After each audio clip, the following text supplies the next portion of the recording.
Industrial grazing typically relies on fixed paddocks. Livestock stay in one area for weeks, selectively eating the most nutritious plants and leaving the soil exposed. To keep the grass growing on this severely depleted ground, managers often have to buy and apply synthetic chemical fertilizers. Regenerative rotational grazing moves herds in high-density groups for short periods, followed by long rest intervals. This mimics the natural movement of wild herds, allowing the plants to recover and root systems to push deeper into the soil. To manage this movement accurately, we use QGIS and the sheep algorithm. These tools allow us to build a digital twin of the pasture, mapping exactly where the forage is and how long it needs to rest. This approach uses data to determine the carrying capacity of the land. It provides a way to improve soil health by coordinating the timing of the animals rather than relying on external inputs. We start by establishing a live data feed. We avoid proprietary software by using standard OGC protocols like WMS and WMTS, which allow QGIS to pull data directly from open geospatial servers. Our primary data source is the Sentinel-2 satellite constellation.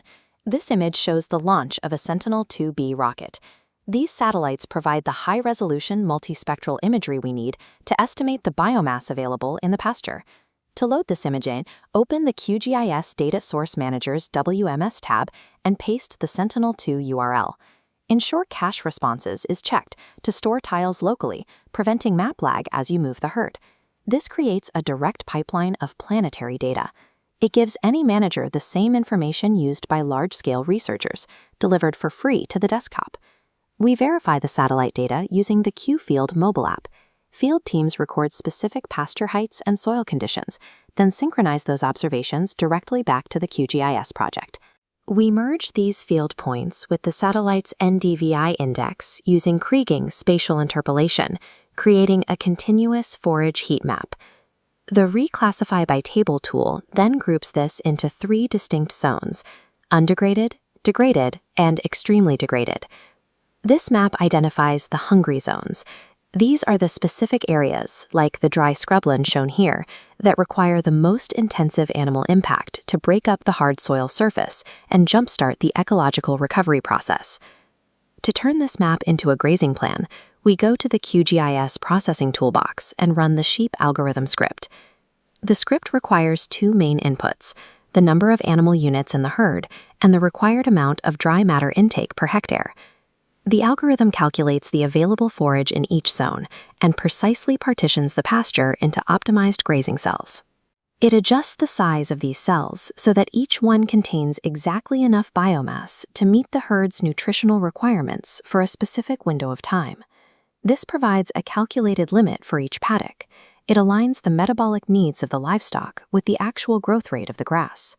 We use the points-to-path algorithm to connect these individual grazing cells into a logical sequence.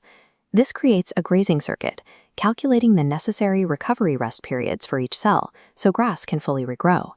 The path syncs to QField, allowing the manager to set up mobile fencing and follow the route in the physical world. We monitor the long-term results using the Grass R.Report tool. This allows us to calculate how much land has moved from the degraded zone into the undegraded zone over time. This chart tracks the impact of the new rotation. As the soil organic matter increases, the carbon sequestration rate rises, while the cost of synthetic fertilizer drops towards zero. Based on these metrics, the system maintains a more productive landscape. This grassy plateau represents the result, a fully recovered area with high carbon storage. By following this workflow, you replace a rigid grazing schedule with a system that responds to the actual condition of the land. This entire process uses open-source software and public data. It removes the need for proprietary subscriptions and external chemical supplies. You can start by downloading QGIS, connecting to the Sentinel-2 feed, and mapping your first pasture. Use the data to set the rotation. Map the pasture, run the algorithm, and start the next circuit.